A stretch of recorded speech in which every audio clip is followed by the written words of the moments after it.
hese nu hayang ke Jepang sulit. Saya ke Jepang karena orang pinter. Kan bae. Kumaha aing tah. Sulit, Anda harus bersyukur. Oh kia capek kerja. Nggak apa-apa, berapa banyak orang yang ingin ke Jepang. Kalau dibuka lamaran ribuan, Anda sudah di Jepang, kenapa nggak bersyukur? Salah satu bersyukur, gunakan setiap kenikmatan untuk ibadah ke Allah. Ya Allah, saya ini di Jepang, belum tentu semua orang bisa ke sini. Ya sudah, Anda tinggal bekerja dengan baik kok. Bukan karena bos, bukan karena apa-apa, karena Allah. Yang baik aja kerja. Udah, itu pun akan ditolong. Satu, tuh. Kalau membanding-banding, terutama kalau membanding-banding aja itu nggak akan selesai. Orang lain mah rumahnya gede, saya mah kecil. Lihat berapa banyak yang belum punya rumah. Orang lain mobilnya bagus, saya mah tidak. Lihat berapa banyak yang nggak punya mobil. Khusus buat wanita. Kenapa saya khususkan? Pengaruh wanita sangat besar. Menurut ajaran Islam, zuyyina linnasi hubbus syahawati minnan nisa. Dijadikan laki-laki itu cenderung cinta dan syahwat pada wanita. Sok lihat. Makanya adik-adik kalau suami melihat yang cantik jangan ngambek, malah harus bersyukur. Alhamdulillah ya Allah, suami saya masih normal. Daripada nanti suami melirik terus pantat kambing, bahaya bang. Boleh melirik yang cantik, boleh sekali, itu dari Allah. 2-3 kali jangan dari setan. Sekali melihat, aduh cantik, Allahu Akbar, udah. Itu yang kedua jangan.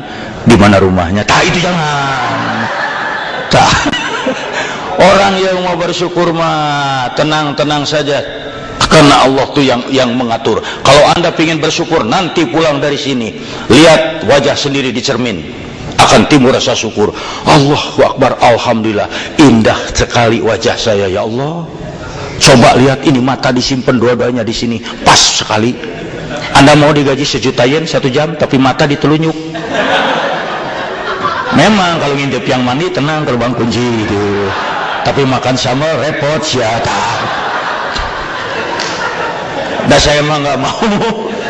Kang Ibu 5 juta yen 10 menit. Waduh, 5 juta yen 10 menit. Tapi lubang hidung menghadap ke atas dah repot. Kalau musim hujan gimana? Gitu. Kesana kesini mesti pakai genteng. Wah repot. Tuh, saya mah lebih senang begini. Nah makanya Allah yang mau mengatur. Jangan takut. Gunakan aja setiap kenikmatan untuk ibadah kepada Allah. Karena apa? Kalau tidak digunakan, ina cilaka. Ada perintah umpamanya dalam ajaran Islam. Ini saya bukan apa-apa. Ini berkaitan dengan musibah ya. Karena yang namanya musibah itu biar di Indonesia, biar di Jepang, biar di Kutub Utara bisa aja kena pada tiap orang. Musibah itu banyak. Dari mulai misalnya kecopetan, kemalingan, kebakaran, dirampok, sakit gigi, itu semua musibah, semuanya tabrakan musibah. Dan yang nanya musibah, kalau dia hinggap pada seseorang, dia tidak pernah pilih-pilih.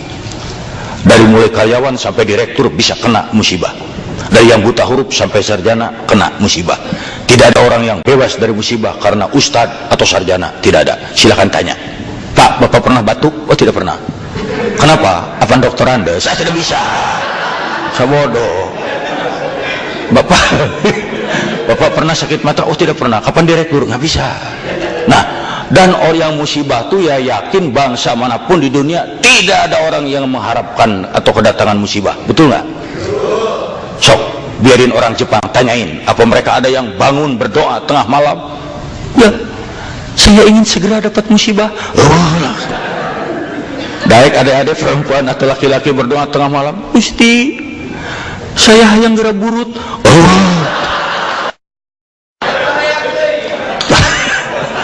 Nah, dan yang namanya musibah ada berapa macam. Satu, musibah itu sebagai ujian.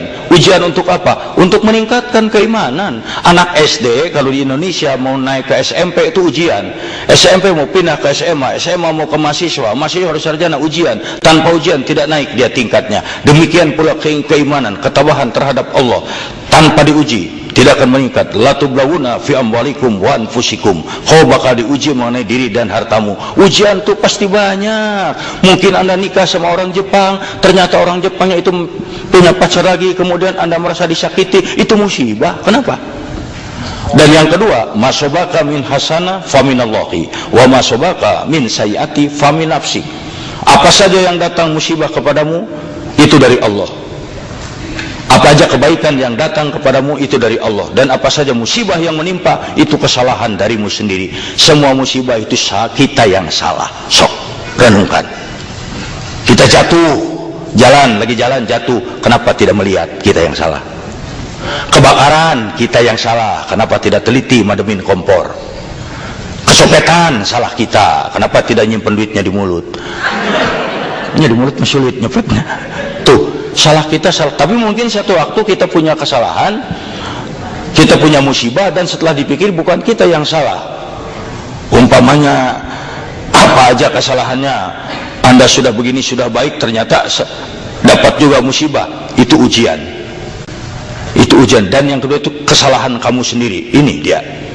Karena musibah adalah kesalahan dari kita. Tabrakan, salah kita, kenapa tidak nyetir yang benar? Salah kita. Kebakaran, kenapa tidak teliti? Nah, ini yang namanya musibah itu. Mungkin juga yang lainnya karena musibah kita tidak taat menjalankan perintah agama. Contoh, ini buat di Jepang juga sama. Ada perintah, ya ayyuhalladzina amanu anfiqu min thayyibati makasabtum. Hei orang-orang yang beriman, infakkan sebagian rezeki hasil usaha di jalan yang halal. Penghasilan kita, gaji kantor, hasil dagang, hasil tani, hasil mengajar, bukan untuk kita semua. Di dalamnya ada hak untuk dinafkahkan di jalan Allah. Tolong orang susah, tolong orang butuh, keluarkan, kalau tidak dicabut oleh musibah. Ada teman yang datang, tolong kita pinjam duit, kita lagi nggak bisa duit, padahal ada duit, tapi karena pelit kita ngomong, oh kita juga lagi kosong, bisa dibohongin, bisa, tapi Allah tidak bisa dibohongin. Ada yang sumbangan masjid minta, ada ini tidak dikeluarkan. Allah Maha tahu. Jangan dikasihkan, jangan dikeluarkan, pelit kita tahan. Tapi satu waktu dicabut oleh musibah. Cebrot, sakit gigi 2 minggu, keluar duit buat ke dokter. Habak rumah diusir, keluar duit buat beli rumah. Ini makanya perhatikan, kenapa meski di sini, meskipun di luar negeri, meski di mana, kenapa orang pelit banyak kena musibah. Kecopetan, kemalingan, ditipu orang, ini sakit ini. Ntar kalau sudah musibah ngantri baru dia ngomong, ya Allah, kenapa musibah tidak pernah berhenti? Apa dosa saya? Apa? Sudah jelas pelit. Keluarkan selain seri. Tah, mestinya harus berpikir. Tah, ini dia. Ini yang bisa saya sampaikan. Tidak usah lama-lama karena acara sangat banyak. Ya, dan sebelum nanti saya juga selesai, ini acara sangat banyak dan diberitahukan nanti panitia tadi berbisik pada saya, selesai acara semua ini yang hadir jangan dulu pulang karena masih ada satu acara penting, yaitu para panitia di sini akan demonstrasi memakan kursi. Wassalamualaikum warahmatullahi wabarakatuh.